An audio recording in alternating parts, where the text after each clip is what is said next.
But what we will do is we'll have each speaker have a 12-minute introduction, after which there'll be half an hour for a discussion between the two of them. And finally, we will open up the floor for questions and answers from all of you. In this fast-paced world that we currently live in, and this world where we have a tremendous amount of overload of information, often we're left questioning sometimes the very basics and the foundations of what we believe.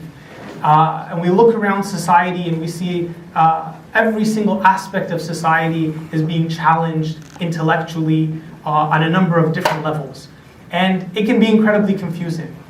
We're going to add a little bit to that confusion, but hopefully in a way that can open up your mind to a number of really important questions. Dr. Vervaake's work and Sheikh Hamza's background will provide an interesting analysis of the intersections between spirituality, between reason, between consciousness, between understanding. And these are concepts and understandings that we need to be able to engage with, particularly in a world where people are being overloaded with information, but perhaps losing understanding of logic. And sometimes the popularity of nationalist politicians around the world is kind of showing this lack of engagement with logic and understanding. And this is why it's incredibly important to talk about these types of subjects. Dr. Vervaeke has been teaching at the University of Toronto since 1994. He currently teaches in the Cognitive Science program, the Psychology department, the Psychology and Mental Health program.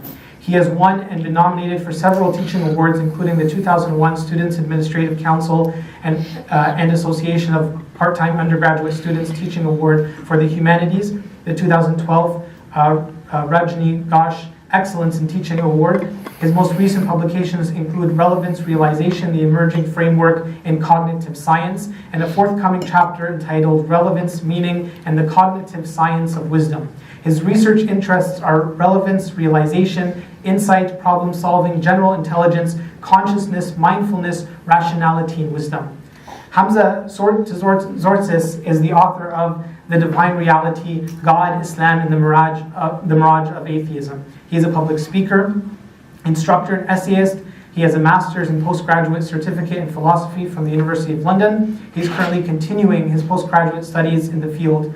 Hamza has studied Islamic thought and theology under qualified scholars. He has delivered workshops, courses, and accredited diploma courses on topics related to Islamic thought and philosophy. Please give both of our speakers a big hand of welcome. Tonight is meant to be a discussion and a dialogue, not a debate. It's not meant to be a gotcha, I caught you saying something. It's meant to be a dialogue and a discussion. And to everyone here, I would encourage you to have an open mind. The Prophet ﷺ said, "Al-hikmah dhalat al-mu'min," that wisdom is the lost belonging of the believer. So wherever you find wisdom, whether it comes from a Muslim source or not, the wisdom belongs to you. It is your lost belonging. You should take it. So approach this discussion with an open mind and listen to both of our speakers with the best of your listening ability. And since Dr. Vervaeke is our guest, we're going to start hopefully with him. Thank you very much. First of all, I agree with the format that you've explained, and I felt very well treated and last time, and so I wanted to thank everybody for that. And we both had a very enjoyable time. So I want to talk about rationality because it's what I do work on, and so I have a video series out now called Awakening from the Meaning Crisis because of the issues that are pervasive in our society that are pointed to, that people are hungry for meaning in very important ways. And the thing I want to talk about is how rationality should be reconnected to that project, the projects of wisdom and the project of the cultivation of meaning in life. And that what we have, especially if you see how it's portrayed by certain people in the internet and on YouTube, we have a very thin notion of rationality. A very thin notion of rationality that is very much a post-enlightenment notion and is not well allied to, in fact I would say it's disconnected to the ancient notion of wisdom that we find within the Socratic and Platonic paradigms. And because Socrates thought that kind of wisdom was worth dying for, the unexamined life is not worth living, because of its deep connection to meaning in life. I'm proposing and arguing for that we need to return to this more ancient notion of rationality in order to get from it that functionality of affording the cultivation of wisdom and the cultivation of meaning in life that are so desperately needed in our society today. So that's what my work is. Now, that sounds like kind of a sort of, whoa, kind of topic, but it's actually a topic for which I can do a lot of work as a scientist. And so that's what I'm bringing to bear. So let me just try and give you an idea, first of limited time, so I'm asking for everybody's forbearance. More will come out, of course, in the discussion. So this is going to be very gisty in nature. But what's the model of rationality that I'm arguing against as being too thin? Well, there's a couple aspects to it. The first is that there's two things that rationality is regularly confused with, often treated as if these terms were synonymous.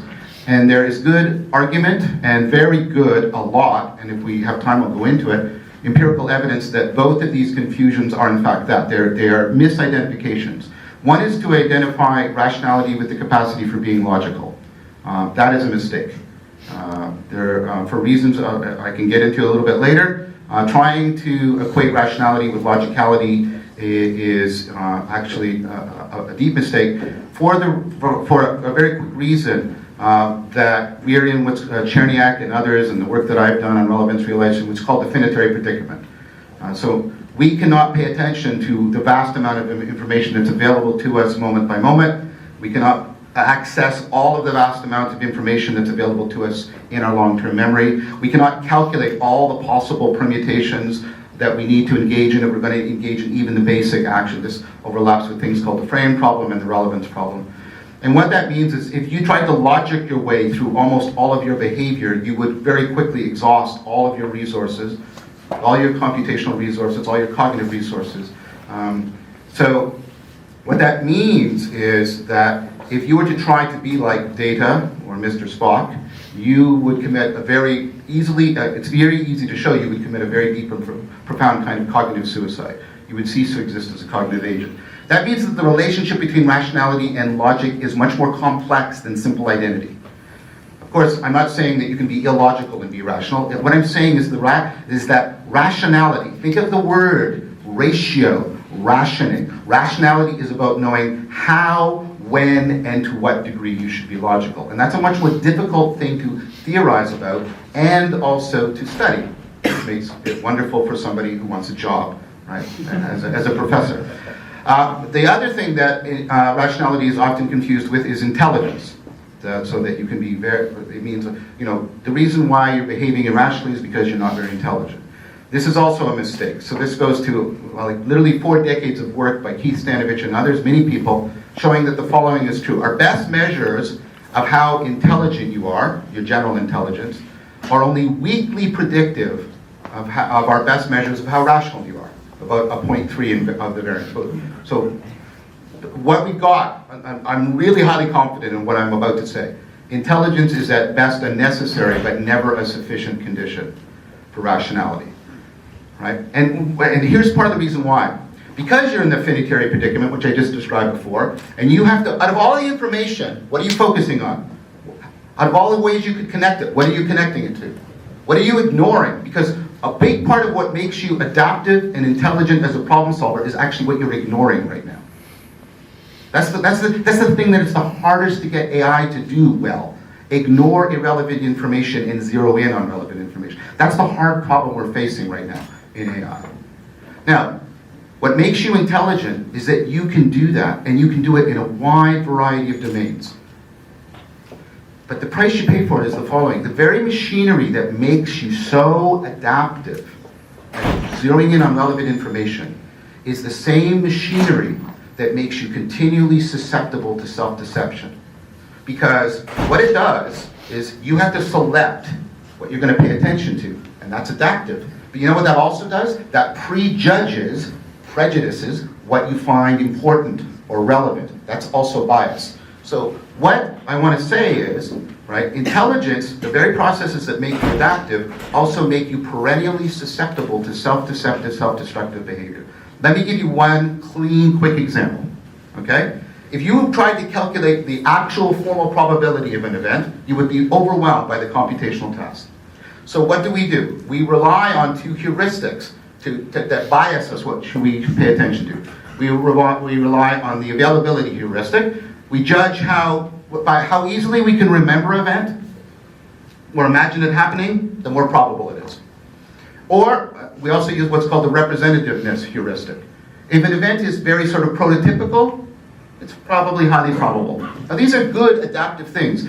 And here's where you use them. You take your friend to the airport.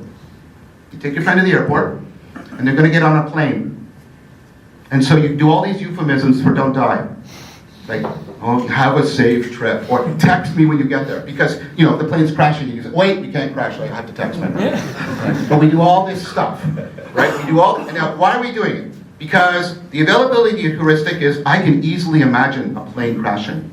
It's my whole, you know, my Homo erectus brain, big thing of metal, it'll fall and crash. So it's easy to imagine it.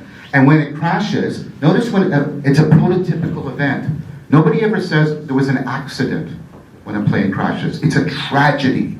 It's a disaster. So the availability heuristic is going, and the representative, and don't die. And then the person gets on the plane, the safest mode of transportation there is, and then you, without giving it a second thought, get into your car, the North American death machine. The very machinery that makes you adaptive makes you susceptible to self-deception. So, if rationality is neither being purely logical nor being intelligent, what is it? Well, here's what I want to propose to you. Let's pick up on what I just said. Rationality is a way in which you can use your intelligence recursively on your intelligence to deal with the problem of self-deception. Rather than thinking of rationality as directed primarily to winning arguments in debates, which is what it's becoming, let us link it more closely to the ancient notion of wisdom, where what wisdom is the capacity to see through illusion into what is more real. And what you find is what improves people at being rational is exactly systematic abilities to be comprehensively responsible to being self-deceptive. Now, if you give me that notion of rationality, then I want to point out to you that there are many avenues other than your inferential practices by which you fall into self-deception. The way you pay attention also can be a way in which you fall into self-deception. So in addition to perhaps using some logical techniques to improve your inference, to reduce your self-deception, you would also need things like mindfulness practices to improve your attentional skills so as to reduce self-deception. So and there's other things, so another way in which we are self-deceptive is not our propositional knowing, which is knowing that something is the case, but we can also think about your perspectival knowing.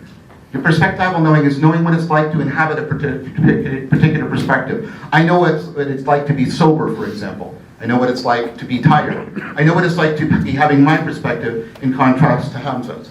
And your perspectival knowing also is relevant to how you're self-deceptive. Because one of the ways you can be pervasively self-deceptive is by being egocentric. Not having a good enough facility at taking other people's perspective. Now you need a training other than logic and other than mindfulness to improve your capacity for improving your perspectival knowing and overcoming self-deception. There's another thing that's very relevant, and this has been brought up by people like Agnes Koller. You also have participatory knowing. This is not the knowing by having a state of cognition, like propositional knowing or procedural knowing of skill, or having a state of consciousness, like perspectival knowing. This is the knowing you have by a state of identity. This is the things you know by becoming them. You know honesty, but only if you become honest. Right? So you aspire to things. Now here's the thing about aspiration. If I'm actually aspiring to be something other than I am, that means I don't currently have the value.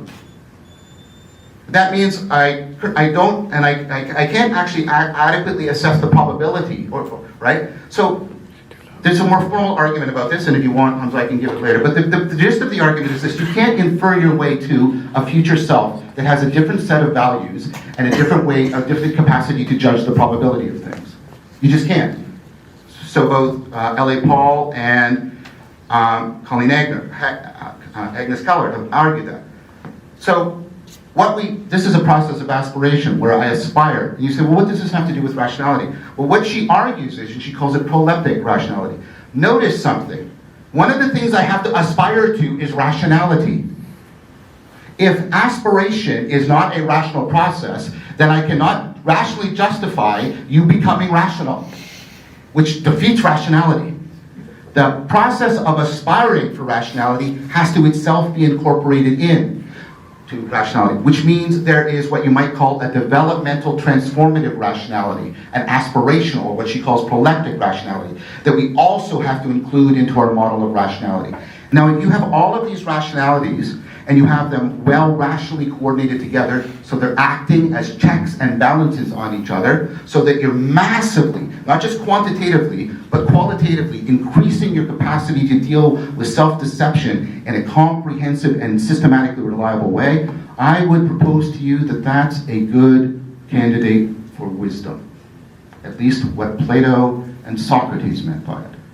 And I think we need that today, because we lack it, and our culture is being more and more beset by self-deceptive patterns, both individually and collectively, and we hunger as a culture for meaning in life, and I can give you lots of data on this. The book that Chris and I have written is out there on all of this. Right? We need that, because that kind of rationality, and it's overlapping with wisdom and self-transcendence in development, will give people a way of deeply responding to this desire to be more deeply connected to themselves and to reality. So I'm deeply critical of people who purport to stand for rationality and are actually limiting us to logical manipulation of inferences for purely propositional reasons, so that they can win in a debate for a particular set of beliefs. I oppose that, and I've given you my reasons why. Thank you very much.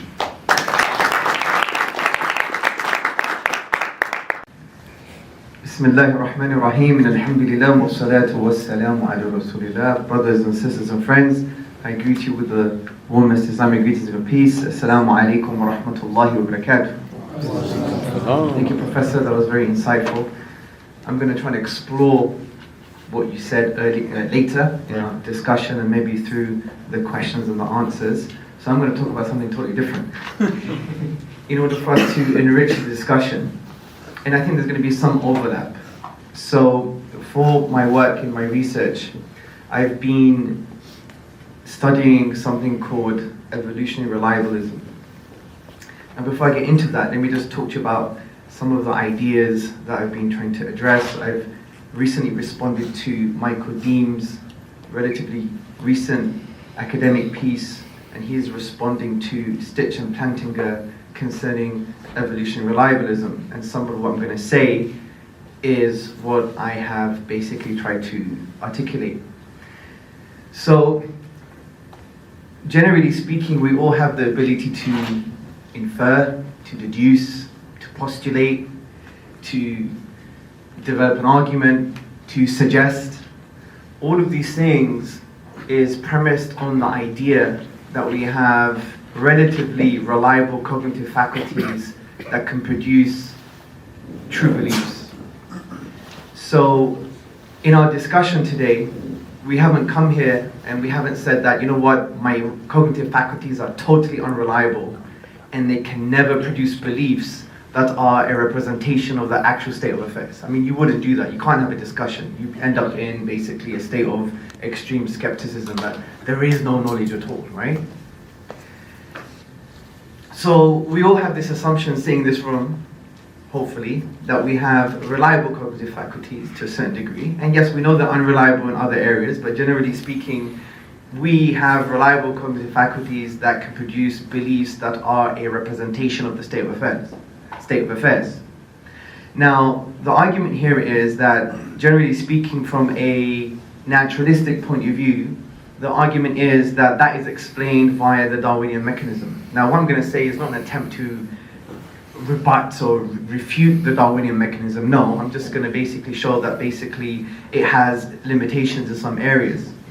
So the Darwinian mechanism by natural selection basically would say that we have reliable cognitive faculties that can produce reliable true beliefs because natural selection, right, favored reliable cognitive faculties that could produce true beliefs because it was conducive to survival and production. They were fitness enhancing.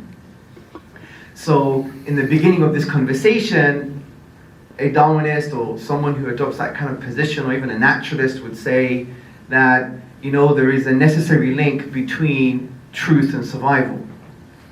But I think academics have moved away from this now, and they're saying, well, that's not really true, because there's a whole range of thought experiments that you can articulate that basically breaks the necessary link between truth and survival. For example, O'Hare and O'Brien and many others, they would basically argue that, you know, say you go into a jungle and you're a primate and you have this false belief that has emerged from unreliable cognitive faculties that all fungi are poisonous, right?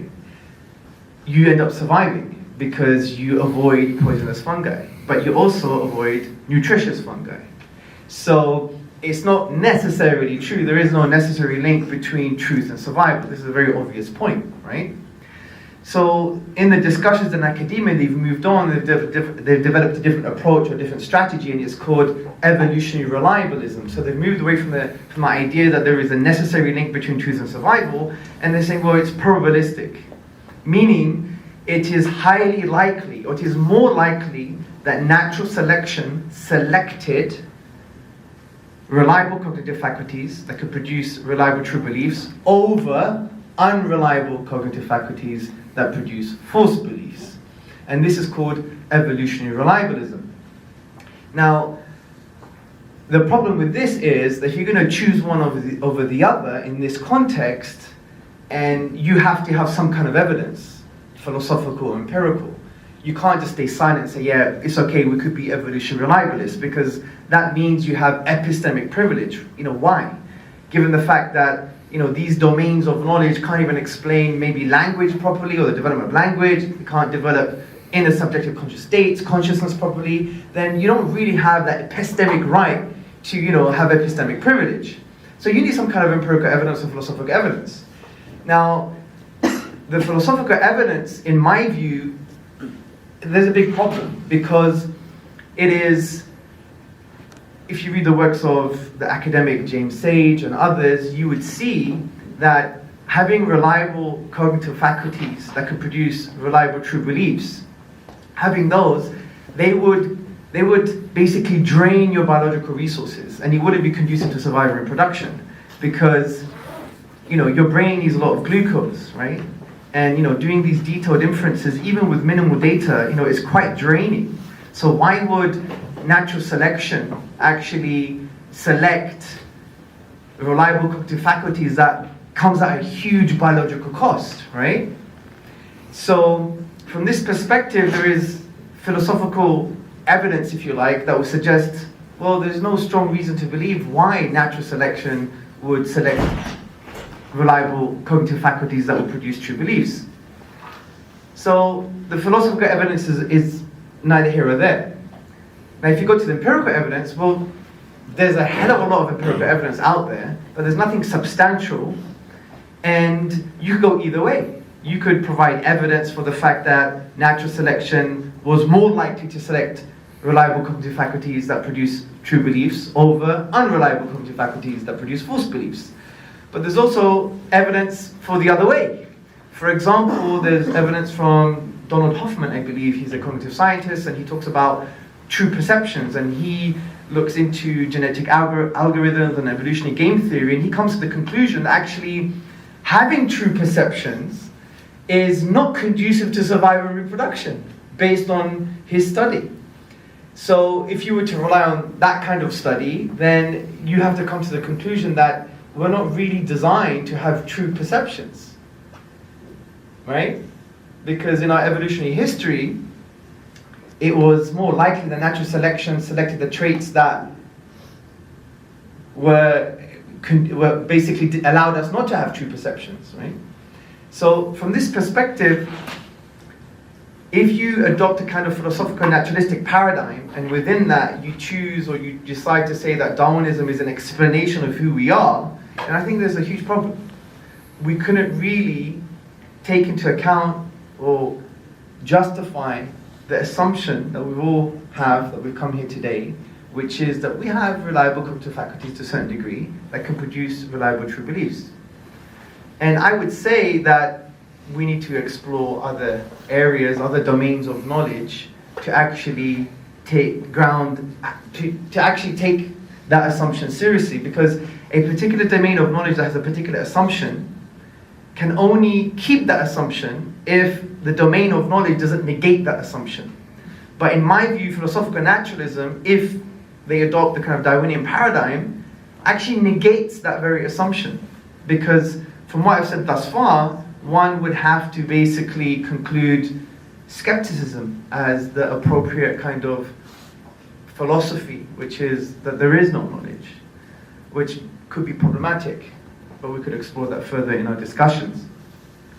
So I wanted to quote the study for you actually, so I didn't want to misquote it. Now, where does God come into this, which is very interesting?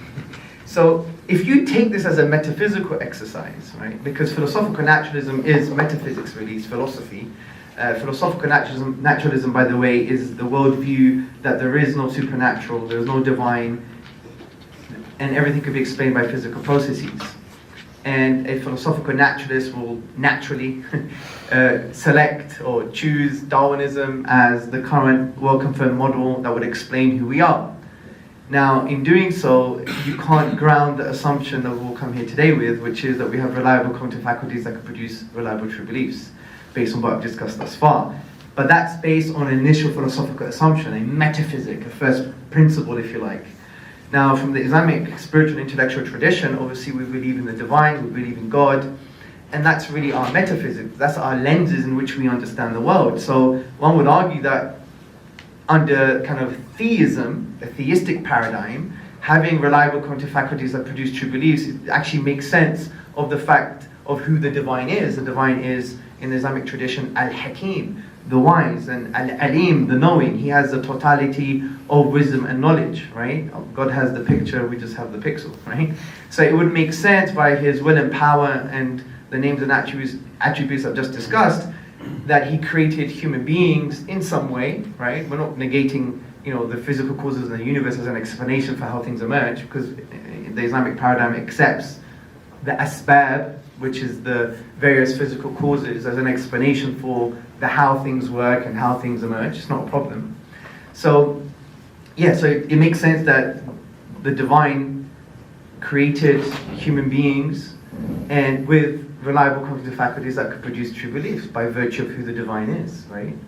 So I think from a theistic point of view, we don't really have a problem to, keep that assumption, because our worldview, our perspective, doesn't negate that very assumption. But if you're a philosophical naturalist and you decide to adopt Darwinism as an explanation for everything that makes us human, and in particular in this case, our reliable cognitive faculties that can produce true beliefs, then there's a bit of a sticky wicket here, as we say in Britain, right?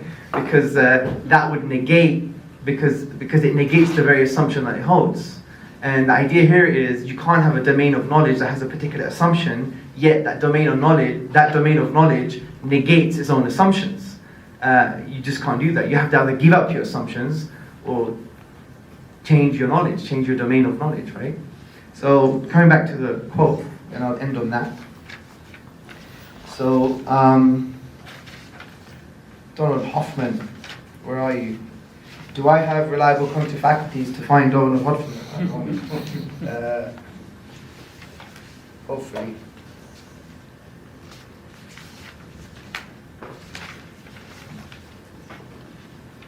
Too many papers. There you go. So Hoffman, Singh, and I think it's Mike. So Hoffman, Singh, and Mark, they basically say the key point is that fitness is distinct from truth. Organisms that evolve fitter vision systems through natural selection need not, ipso facto evolved to see truth. If a true perception takes more time or energy to compute, or if it represents aspects of the world that are irrelevant for guiding adaptive behaviors of the organism, then it could adversely affect fitness. The studies thus far, using evolutionary game theory and genetic algorithms, indicate that true perceptions are not necessarily fitter, and that a simple interface strategy can drive true perceptions to extinction. That's basically the summary of the paper, that the research that I studied by Donald Hoffman and others. So to conclude, from a kind of spiritual perspective, this discussion for especially the Islamic tradition for the Muslims is not kind of abstract, because it has meaning, because we believe our purpose of life, or the meaning of life, is to worship the divine. And worshipping the divine means to know the divine, to love the divine, to obey the divine, and that also includes being humbled before him. And it also includes singling out the internal and external acts of worship to the divine alone. The internal acts of worship is like love and reliance, and external acts of worship is the kind of physical acts of worship, like maybe supplication, prayer, and charity. But those have internal dimensions too, because of intention, etc. But that's a different discussion. So our purpose of life, our meaningful life, is to worship the divine, and that's what we believe gives us a sense of contentment and a sense of fulfillment, because the famous Quranic statement that basically says, if you forget God, God will make you forget your own self, as if our kind of self-identity is contingent on our relationship with the divine, the one that created us. So how does this make sense with worshipping the divine? Well, if you think about it, if we were given reliable cognitive faculties that could produce true beliefs by the divine, then the human mind is a product of the divine.